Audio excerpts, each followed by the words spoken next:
Yeah, they can, yeah. I don't know where it is. Yeah, right, it's right there on the table. John, don't go anywhere. Where are you going?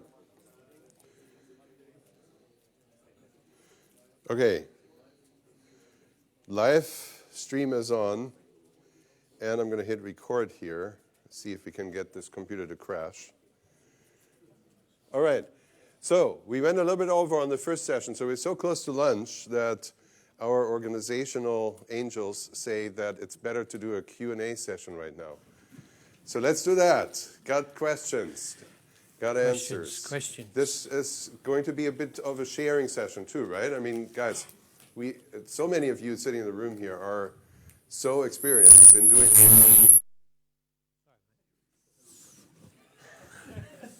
So we have tons of accumulated knowledge sitting in the room here. Who knows if I'm always going to be the one who has the only answer, certainly not the only answer, but even the best answer. So, so let's not make any mistakes here and tap into everybody's best experiences and knowledge. Do we have a live question? Yes. Carlo, go ahead. Question regarding the right side ads. Do you use them much? Because for the past 2 months, I've been getting really good results from the right side only. Okay. So listen to that. He just said it's working for him really well just recently, getting good results from right side ads. What I usually do is I test my initial ads are always going to mobile and desktop newsfeed. And from that, particularly when you use manual bidding, usually what happens is that you're getting about 90 to 95% of all the traffic is going to come from mobile. So that is naturally acting as kind of a compressor that squeezes out the more expensive traffic, which is coming from desktop. And therefore, because of that, you have overexposure on mobile and a little bit underexposure on desktop. Now, if despite of that, all of a sudden you see on Google Analytics or even in your Facebook reports, when you look at the placement breakdown, that you actually get something at all from desktop, then that's always a good signal to start a right-hand sidebar ad. So the question is your target niche audience, because of age range, because of browsing habits, and so forth, are they at all spending any time on desktop computers? And if the answer is yes, then sidebar ads are a good thing to try and actually scale. So, for example, in my math niche, when I was doing the Pi Day design, Pi Day shirt, with that, it was like crazy good. I was able to push so much traffic because that niche, kind of like scientists, mathematicians, physics people, all the niches that are kind of like science-based, they actually spend time on desktop computers. And so I was able to drive tons of traffic on that from sidebar ads. And I don't know if that's true. Tell me if that's true or not for your case right now, but you said it's working well for you. They're not necessarily all that great for primary conversions, meaning where you actually I get a bunch of traffic and I get super cheap conversions from them, or sales even, right? When you talk about conversions, you mean purchase. So I get super cheap purchases. Not necessarily, you might, but even if you don't, you can sometimes attribute much higher cost per purchase on those sidebar ads and still know that they're super profitable, because the next day and the next couple of days you see changed results in your retargeting campaigns. So if you see there's a connection between sending tons of traffic through sidebar ads that come just through clicks, but they buy some but not necessarily at a profitable cost per purchase, and then you see the connection from that to the retargeting campaigns over the next few days, where all of a sudden you get $2, $3 purchase conversions on those, then you know, those are the people that come from the sidebar ads, and so push more traffic that way. Is that like that, or do you have? Yeah. Yeah, it's like that. Okay, right. Awesome. Good. Yeah. More questions in the room? I have a couple from online, from broadcast. When you are posting a page, a photo post, you are using only one click, because I saw some people that putting 3 links. Yeah. And the second question is if you are using a shortened URL or the Yeah. full URL. Okay, great questions, both of them. All right, so the first question is if you're using multiple different links in the description of a photo post, right? You can. I mean, you can pack different links in there. Number one, if you put multiple links, it makes it a little bit easier for people to see that there are links in the description, so that's good. So sometimes I put the same link multiple times, but you can also post different links, which you can, but there's a little problem with that, and that is in tracking, because you really have no idea which link that they clicked on of the ones that you post in there. So it makes tracking significantly more difficult. But tracking is not that easy in the first place, right? Facebook reports have nothing really directly to do with your Shopify store sales. Have you ever noticed and thought that that's strange, that Facebook has no way in the Facebook reports to tell you what they bought? Did that ever occur to you that that's a strange thing? Yes. Yeah, it's very strange, isn't it? I mean, you're supposed to track conversions. And so because you can't tell what they bought, you always assume that they bought what the ad was run for, right? You always think, well, the ad was run to this, it landed on that product, there were sales, so what might they have purchased, right? They bought this product. Well, so one thing that we discovered in that $3 million thing, and I quote that a couple of times just because there's so much traffic that we sent there, so there are some strange connections that we were able to tell because of that. So one thing that we noticed is that one of the ads to one of the designs brought in by far the most traffic, and it was by far the most engaging, it brought by far the most clicks, but that design wasn't one of the top 10 sellers. But it had huge reported sales from those ads. So that got me. That was one of the more or less the first occasions that got me to thinking. Well, how can I tell from Facebook what they bought, right? So that's one important reason for setting up Google Analytics and also enabling Google Analytics e-commerce integration, because then you can kind of tie the things together, but only if you use really good UTM tags.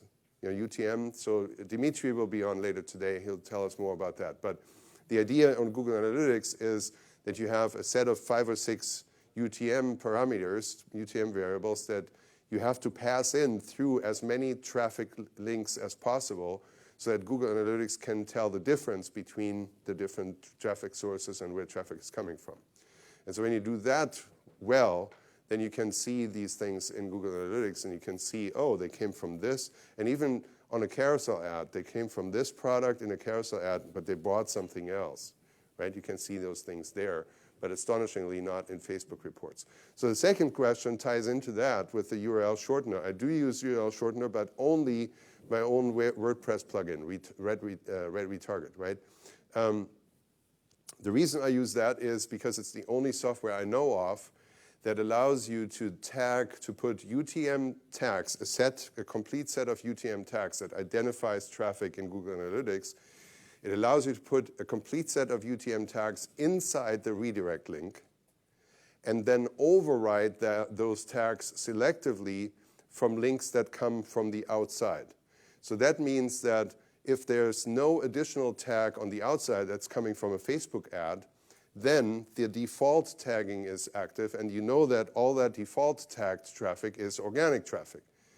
But when you send ads from traffic from Facebook ads, you override certain parameters of the UTM set in each Facebook ad, and therefore you can identify each traffic, each click that comes from a Facebook ad as coming from there, and still know that if it doesn't have any additional tags, then it's an organic click.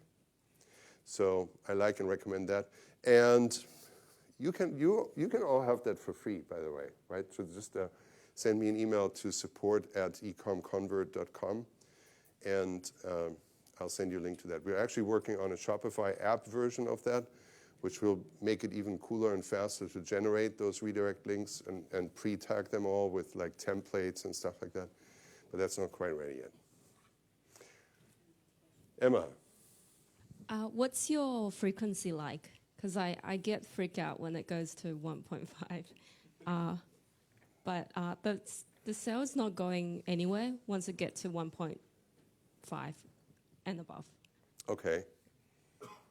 Very good. So you think that frequency is conversion killer? Because like even though it could be my optimized for purchase that made it so high, because the audience size would be like 16 million, but it Yeah. only goes to like 100,000, and then Oh, right. frequency would be 1.5. Right. Within Okay, 4 so the days. connection here is, even though the audience size is relatively large, the people that you actually reach in that audience is smaller, so that now, even with just 100,000 out of whatever, 2 million exposure, you're already getting duplicates on some. Now, first of all, I'll tell you that 1.5 is not so high. Okay. Right, so that's number one. Because 1.5, that just means that out of 100,000 or 200,000 that you have there, only a certain few have seen it twice, or some of them even multiple times. And if you think about it, you want people to see it multiple times, right? That's why you're retargeting. Have you ever looked at the frequency on your retargeting campaigns? Yeah. Yeah, so that's high. Okay, yeah. Right? How high is that for you? About 4. Oh, 4. That's Is not high that either. not high? That's not high either. So on retargeting, it can go 15, 20. And it's still and still be really converting? good. I mean, those convert at that rate. Yeah. I think my audience size is just much smaller than But I yours. think that the observation, though, is really good, that there's a connection between optimizing for the purchase event and the frequency going higher earlier, right? The real thing that we can discover here is the rate of change of how quickly things happen in certain layers of this data. So if we have 2 million audience and we try to reach as many of them as possible, and here we go, Facebook already at 100,000 people reached, already starts giving us duplicates, that must mean that there's something going on about optimizing for purchase that limits the reachable audience out of the 2 million to fewer than we think, or fewer than we hope.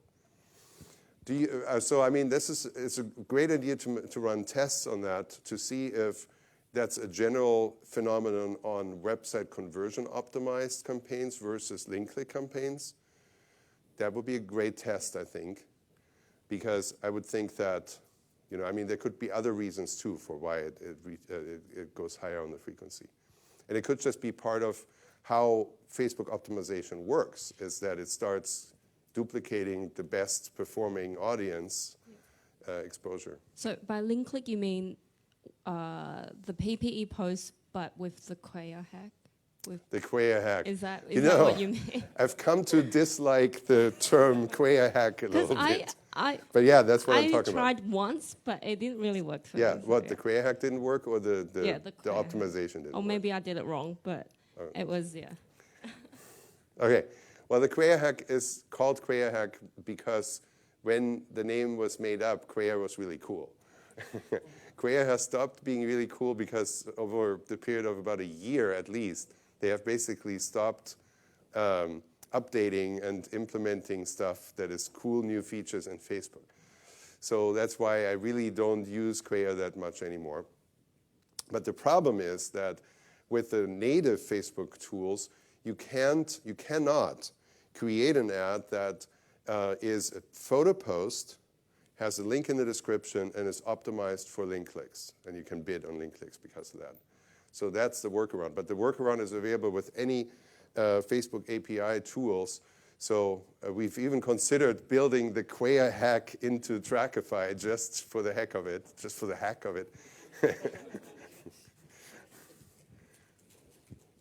More questions. Here I have 2 from online. Why don't we go to them? Oh, it would be great if you could put the names to that then next time. So how to exactly determine if a PPE is successful? I have CPC all 3 cents and 2 cents for some campaigns, but 95% likes, no sales.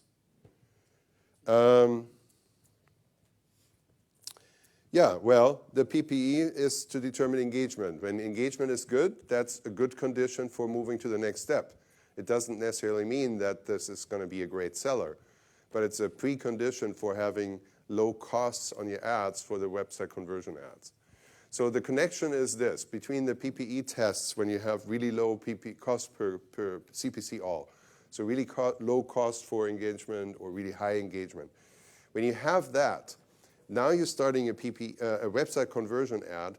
You can then usually start the manual bid lower than you could if you had less engagement or more expensive engagement.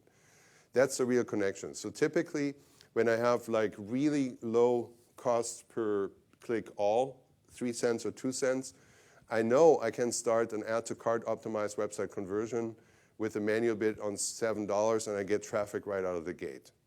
Typically, not always, right? Not all ad sets work all the time. But typically, I can get traffic with $7 manual bid on that. Whereas if I have 5 cents to 7 cents, I know I have to get more on the higher range of my recommended bid amount on the add to cart. So I have to maybe bid $12 or maybe even $15. Okay, that's the real connection there. Cool. Yeah, so you kind of answered part of my question there. But for example, when first engaging, is there a best practice like going for Wi-Fi, people who are Wi-Fi or desktop or mobile?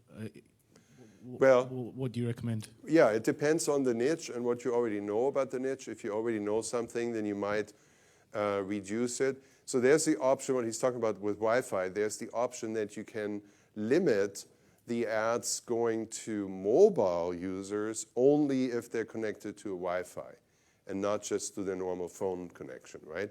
So why would that be? Why would that make a difference? The difference is that Wi-Fi is faster connection, so they load the images faster. And if they click on the link, they get the page to load faster on your store. And then they might also feel, because of that, all that speed improvement, they might feel more comfortable actually making a transaction on mobile as well, right? So, but you might have niches. Let's say you target truck drivers or police officers or something like that. People who are just always out in the field and never in a Wi-Fi connection where it doesn't make sense to set that limitation. Okay. So it's just a case of testing, yeah? Well, yeah, I mean, usually you can pretty much count on getting even more engagement if you don't limit it to just Wi-Fi, you know, because people will still engage on their phone connections. They might just even less go all the way through to making a purchase. I have one more here from online. If a new PPE ad is running and it's still within 24 hours, but CPM, that is cost per 1,000 impression, is really high, for example, $20, and only a few clicks but no sales, do you just pause? Well, the main description is missing there, and that is the what is the CPC all on a PPE, right? So the PPE, I always just mainly run this to gauge engagement and make sure that I pick the right choice of product to the right audience, and then between that, I pick the right ad image and creative to have the most engagement. Yeah, so that's that. More questions in the room? There are more online. Go ahead, Daniel. How about Instagram? Oh, Instagram. So that's a short question. Any more to that? Or is there a long question? There's a mic. Okay, how about Instagram? Yeah. Oh, awesome. They just activated it for Germany? Yeah, but they deactivated because they are coming. You don't use it, right? Yes. Okay, so for Instagram is like a whole course, right? Instagram is awesome. Instagram is definitely worth for you to build audiences, to build a fan page and do that, and do it niche specific, right? So whenever your niche and your plan of attack is to build out a niche Facebook page that is going to have content marketing on it and engagement by content, whenever that is the route you're going, it also makes a whole lot of sense to build the same type of thing also on Instagram. So as you're building that, there's one really cool strategy that entails posting an ad, but make it like a flash sale. They call it a flash sale, right? That is like you post a coupon code usually, and you say, this is going to be available for the next 2 to 3 hours only. And if you have any activity on that, then you usually can gauge that product is good. Right? So it's good to identify winners that way or test different things for cheap. So I'm not talking about running Facebook ads on Instagram here, but rather I'm talking about making offers for flash sales as posts on your Instagram page that you're building. Okay, so that's an awesome way to find engagement winners and just bypass this whole PPE campaign testing mumbo jumbo altogether. Just test it on your engaged Instagram account and then transfer that knowledge that you gain from there into just running Facebook ads out of the gate with confidence, high budget, good manual bid, and just know that it's going to win. Now, in terms of running Facebook ads on Instagram, because of the way that the Instagram accounts work, ads on Instagram from Facebook work well if they can help you increase your fan bases on Instagram. And they do. You can tell, you can track, right? If all of a sudden you get a ton of extra fans on Instagram when you're running a bunch of Facebook ads, that's a good thing. And so if you can tie that, make that connection, and you look at your cost per new fan or something like that on Instagram, that can totally make sense. Usually, Instagram ads from Facebook don't show the same type of ratio of conversion, cost per conversion, and so forth. So we've been running Instagram ads, and we'll keep them running as long as the cost per purchase isn't more than 3 times of what we like to see on Facebook. So that's just kind of our rule. You need to find your own rule by looking at how much is the Facebook ads on Instagram helping you build the Instagram assets and feed it back that way. But I mean, Instagram accounts are awesome. As soon as you get over 5,000, 8,000 or so, they're really effective in pre-testing things. And at that volume, they're also really effective in building your Instagram fan bases by running Facebook ads to Instagram.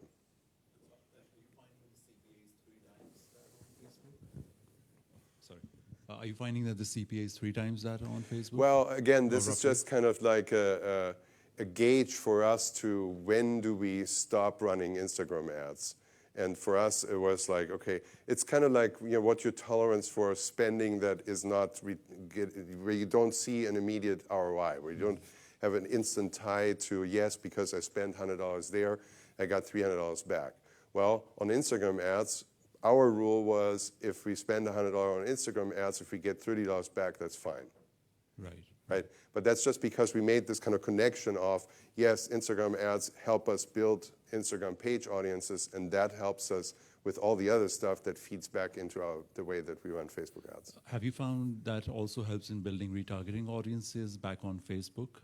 I don't think you can make an easy tie back like that, because if you think about that, the retargeting audiences are created more or less slightly different mechanisms, but it all boils down to they're created as custom audiences from visitors that are logged into Facebook, right? Visitors or add to carts or purchasers, but so all traffic that gets to your Shopify on steps on these pixel events, as long as they're logged into Facebook, they're added to the retargeting audiences. So it's really hard to tell the difference between who came from Facebook directly, who came from other traffic sources like Google search or AdWords or whatever you might be running, and who came from Instagram. So it's really hard to tie that to individual original traffic sources. Right. Thank you.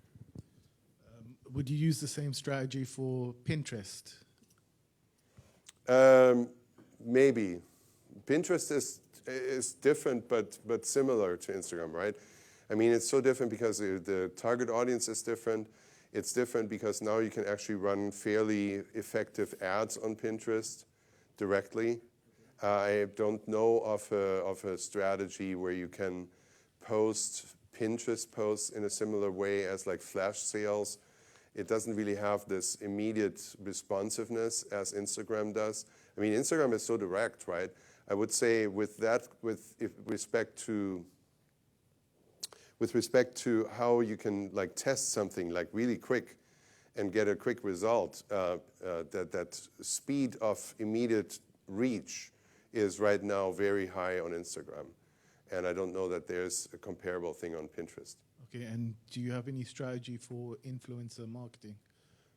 Because I've been reading about that, and that's pretty big at the moment. So Yeah, well, I don't personally have any specific strategies on that I would recommend, but I think, I mean, it's a go around, right? Influencer marketing, most of the time people use that to not spend money on Facebook ads, but rather have, you know, somebody else post their stuff and basically pay them as affiliate or pay them up front or whatever it is. So you can set up deals with other pages on Facebook, definitely other Instagram accounts to post your stuff and use a special discount code and get affiliate commission or something like that. And that's kind of the realm of where influencer marketing works. I'm focusing on paid traffic, of course, because I think, you know, that's the easiest to duplicate if you figure out ways to duplicate it, to get the same results from more traffic, right? And so that's really what we're tapping into, is paid traffic. More time, more questions online. Okay, good. So we're good here. Itamar, here we go. How do you decide when to start scaling and how you start the scaling? Okay, well, I recently made up a state between testing and scaling, right? And that state in between is called maturing. I thought that many people thought that that picture that I posted in the group was a good illustration. It shows like the baby with the diapers, and then the toddler, and then the kind of youth, and then kind of development all the way until the guy wears the tie and goes to work. And really, when you're testing PPE ads, and when you're first testing website conversion ads, and you've had a few sales, you just need to realize that a few sales are not a signal that this is a campaign that is great for super scaling, right? And so you have to scale a little bit more slowly unless you see really hyperactivity that translates into sales early on. Like sales can happen fast, and then that might be an early sign to scale for scalability, where you can scale faster. But if sales don't happen quickly, then you just need to give it more time to wait to see and not mess it up, right? You can mess up campaigns two different ways: pausing too early and scaling too early. Both good ways to mess up campaigns, right? And particularly if you scale with budgets, right? Most people, when they say scaling, they think, or what they mean is, I want to increase budget. That is usually really easy to mess up campaigns by doing that.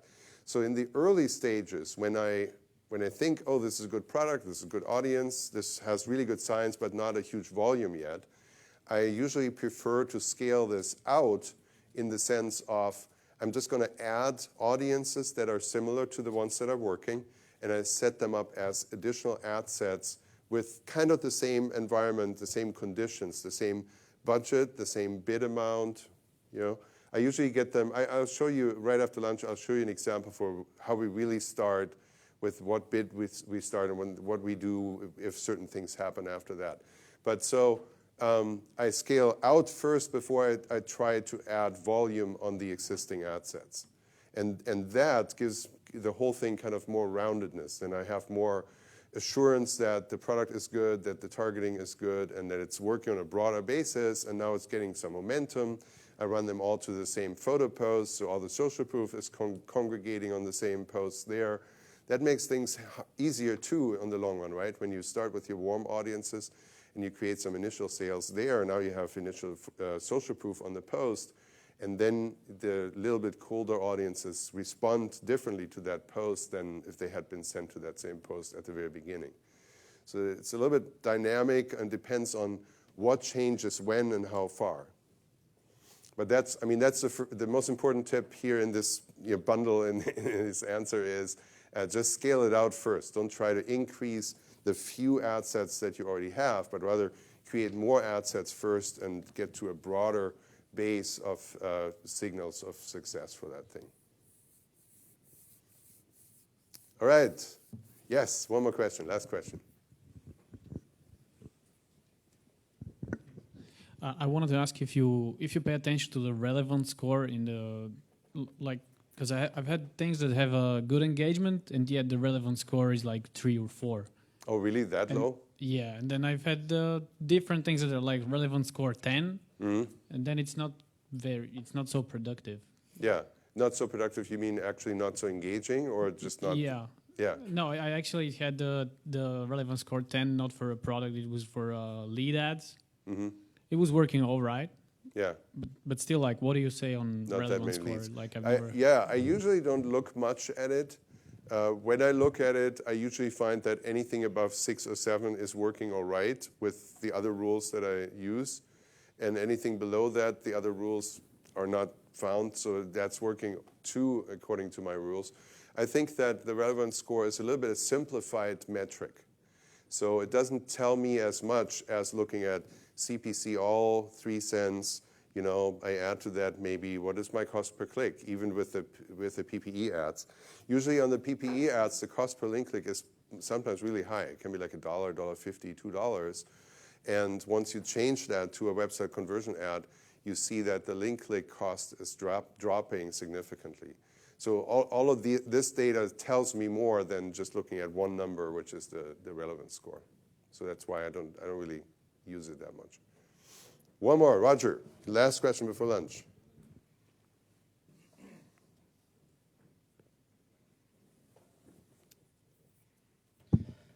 But doesn't the relevance score give you some insight in how you're doing in the auction? Well, since you have yeah. the third metric like in the auction. Right. Well, it should, but so do my criteria that I do use. Right. I'm just saying, if you're comfortable with using relevance score, by all means do. I'm just saying my other criteria that I use tell me more and more in detail, more like a breakdown of what the relevance score is. Relevance score is, they make it up from a mix of engagement and click-through rate. Yes. Yeah, so it's kind of like what I do, except I look at the broken down data rather than the composited data that they create in the relevance score. I'm not saying it's not working. I'm just not using it. If it works for you to look at it, by all means. No, I just recently start to give it more importance since the formula of for the auctions. Right. For the total bid that Facebook is giving your ad. Right. I'm trying to translate the quality and the perceived quality factor for the audience that Facebook is giving your ad. Yeah. Can I see that metric like in the relevance score? Right. I understand. But in that formula, so what is the formula that you mean, that you're talking about? Total value is the your bid, and then the estimated result rate. Click-through rate, right? It's or conversion rate. Yeah, estimated conversion rate. Mm-hmm. And then they make an estimate about the quality and the interactions, the engagement that your audience would get. Right. And that the total number is. And where's the relevance score? In that formula, where's the relevance score? No, I translate the last component of this formula. Yeah. In the relevance score, because it's the only thing I can see.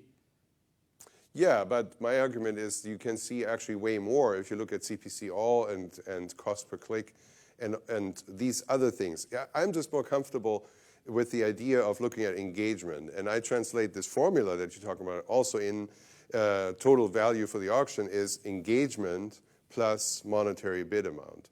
And it is, you have to be clear, number one, this formula is just a way of Facebook to give you information that basically just shifts the black box piece into a different corner. Right? So instead of saying, well, we have no clue what wins auctions, Facebook now gives you this Einstein-esque formula and says, so your black box is really not that big, it's just over here. But still it's black box because you have no clue really how the... Right. Extremely simplified. Yeah. And so to me it's most comfortable thinking of the black box part as engagement, because engagement is actually quite tangible. Tangible in the sense that if you run 3 different ad sets and you have a different creative, a different ad image on each one, you can clearly see that there's one ad image that's going to be the winner in engagement. And so that's very tangible. So now you know, okay, this ad image right here is the one, because for that I'm going to need a lower manual bid to win as many auctions as for this other one here that performs with less engagement. Yeah. Okay, awesome. So let's go to lunch. What are the lunch plans? Lunch is right outside, and then right next door we've got Wall Street 1 as our room for you to bring your plates, and we've got liquids inside. So is that for everyone? Yes, it is. Lunch for everyone. On us? On us? Wow, look at that. I didn't even know. Right, awesome. So let's go over there, and we'll see you back when? In an hour? 1 hour. 1 hour. Okay, awesome.